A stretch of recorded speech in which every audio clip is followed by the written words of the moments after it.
Larry turning on Bruno. Hogan beating the Iron Sheik. Hogan slamming Andre. Michaels tossing Jannetty through the barbershop window. Austin 316. Montreal Screwjob. Goldberg undefeated streak comes to an end.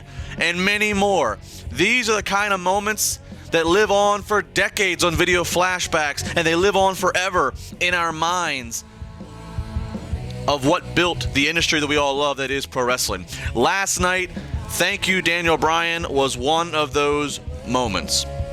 Genuine to the bone. You won't find a nicer guy in wrestling. He's not the most social or conventional, but there's no BS with him. There's no politics with him. It's just a pure love for wrestling.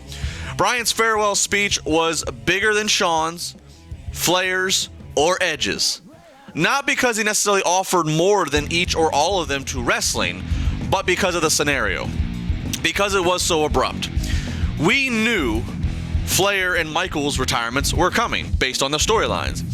Edge was out of nowhere, but Edge also fulfilled his time and then some with a solid 15 years on WWE television.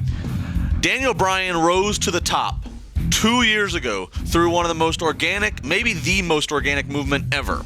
And it was a fun ride to the top, but as soon as he got to the top, he began to fall. It was one obstacle after another, from the personal life passing away of his father to, of course, the injuries that he began to really battle and sideline him from WWE. The shortened WWE career and the context around all of this is a big factor to the emotion. Daniel Bryan touched a lot of people. The tears in the audience, they ain't no plants. Those weren't no indie workers. That's real tears.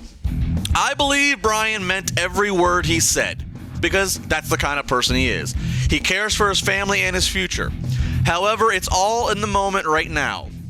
I wonder, when time goes on, and maybe that time is years, and he starts feeling better, and he continues to feel good because he hasn't been banging his body around 300 times a year, and he keeps missing, walking down that aisle, getting into the ring, diving through those ropes as he proclaimed. And he gets to a point when he's not under WWE contract. I wonder, because I know the offers will come in. The offers will come in for a lot of money for just one big return. It could be on this continent. It could be on all around the world, another continent. But offers are going to come in. And I'm not so sure he can say no. But nonetheless, until then, thank you, Daniel Bryan. We'll talk a lot about Bryan over the next hour. Of course, we'll take your calls. We'll talk about I'll get to share the experience of being in the room the first time you got to meet Connor. What a moment that was. We'll talk more about all the surrounding elements to this retirement. And we're going to end the show today by replaying an interview I did with Bryan back, I believe, in 2012. Very, very good interview, if I could say so myself. Very enjoyable to talk to him. We'll close the show out with that. 412-320-7925. Dial it up.